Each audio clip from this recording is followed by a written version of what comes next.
Yo, what's good, Jets Nation? This is Jets Media, and in this video, I'll just be bringing you guys all the latest up-to-date news on day 2 of Jets training camp. It was today, Sunday, August 16th, and yeah, it's going to give you guys injury updates, who flashed in training camp. We got some insight interviews and players talking about other players, and Adam Gase talking about his players and who's really shining in camp so far, who's struggling. So yeah, I'm going to bring you guys all that good stuff in this video. My first video I made about training camp, day 1, you guys showed a lot of love in the comments and that like button. So I assume you guys want to see me break down day 2 of training camp. And tomorrow, which is Monday, is finally they put pads on. They're going to have shoulder pads. Today they did not practice in pads, so it's not a big, thing to... I don't want to read too much into this day of training camp with no pads on, but it's good to see some up-to-date news on the injuries and who's playing well. So before I get into the video, I just want to mention you guys can follow me over on Instagram and Twitter at NYJetsMedia. And if you're interested in my brand new NFL channel, it's called Touchdown Kingdom. I'm posting all the latest NFL content, top 10s,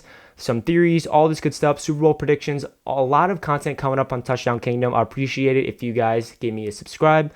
And with that being said, let's jump right into this video. So starting off with the injury update.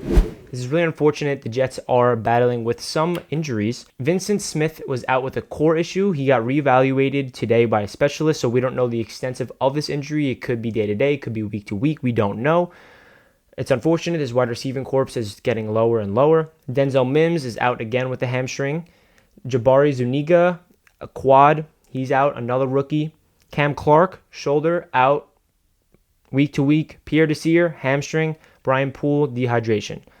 So this is unfortunate. A lot of the rookies are struggling. 4 of the rookies in this draft class are not practicing, and that's not good. We need all these rookies to be healthy and understanding the speed of the NFL game in practice.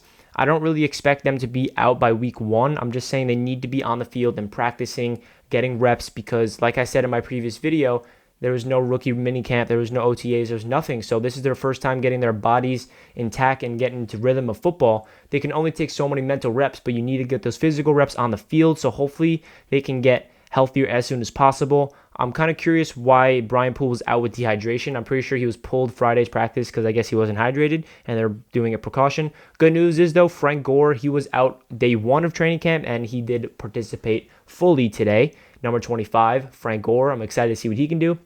So yeah, those are the injuries. Let's get into the positive side of today's training camp. Sam Darnold looked excellent. According to all the reporters, all the tweets that I saw, Sam Darnold came out there and he has command of the offense. He was like a machine. One of the reporters just referred to him as a machine. He has command. Looks so composed and understands this offense like no other. It seems like he's an extension of the coaching staff on the field, and that's what Adam Gase said in his press conference as well, that Sam Darnold is becoming so much more confident into his playbook and his play in general, where he is calling the plays for Gase in a way. Gase is about to make a play call, and Darnold's already ahead of him. That's what we need. If Sam Darnold can really utilize his knowledge of the game of football and the playbook, and he becomes an extension of the coaching staff on the team, on the offense, it doesn't really matter who's on the field. It's going to elevate this offense to another level. I understand there's a lot of injuries we have to be worried about on the wide receiving corps, and yes, Darnold needs playmakers, but what I'm trying to say is if Darnold is fully healthy and he is becoming this poised and had that command presence to him where he just can scan the defense and get guys open and just elevate guys around him, it's going to elevate this offense, and I'm excited. It's really good things.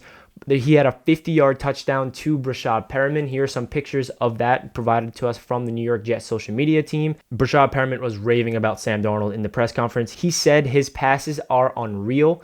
It's so receiver-friendly, and he just controls the room with his reserved, laid-back personality. And for a guy like Breshad Perriman to just be raving and just being totally impressed from Sam Darnold tells you a lot. Breshad Perriman's been around a lot of quarterbacks, and it's really refreshing to see that.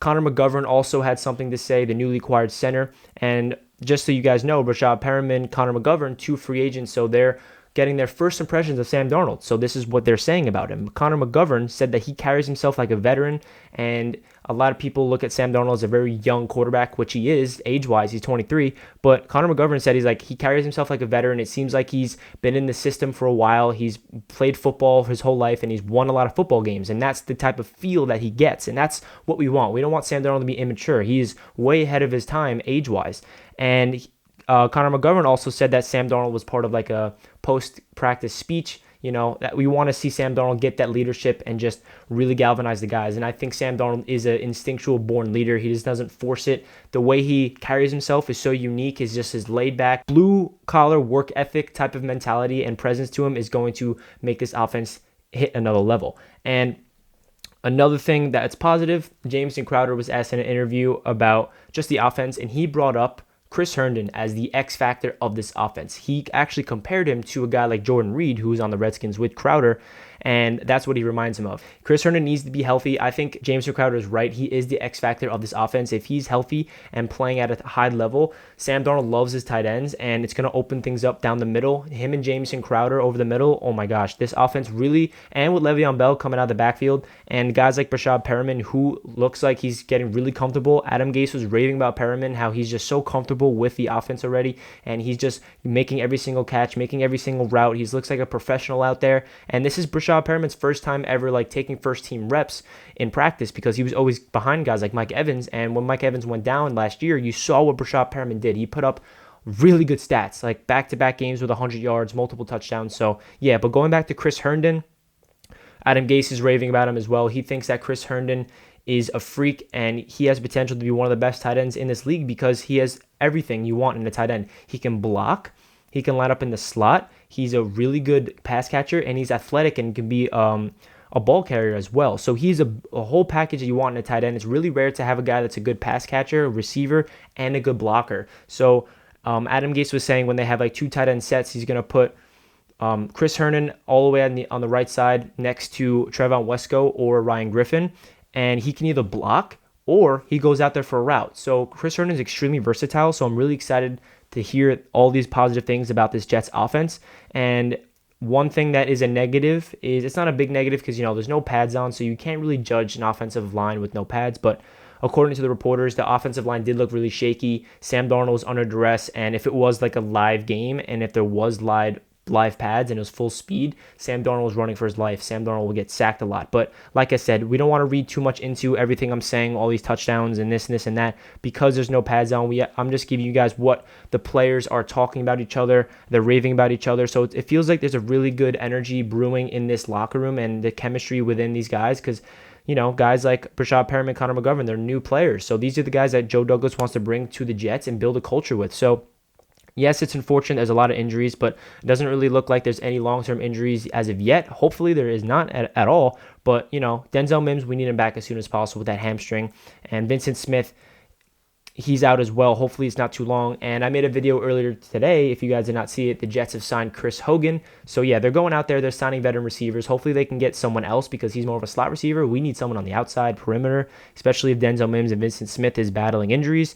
So yeah, that really does it for this video. And let me know if you guys want to see more videos like this of me just dissecting days of training camp, because I don't know, I'm really up to date with it. I read all the articles. I watch all the latest news on Twitter and stuff, so I'm really up to date on it, and I'd love to bring you guys this content. So leave a comment down below if you guys want to see more of this, the live training camp updates of each day. So yeah, let me know, and hit that subscribe button if you're new to the channel, and hit the like button if you enjoyed, and I'll catch you guys in my next video. Let's go Jets!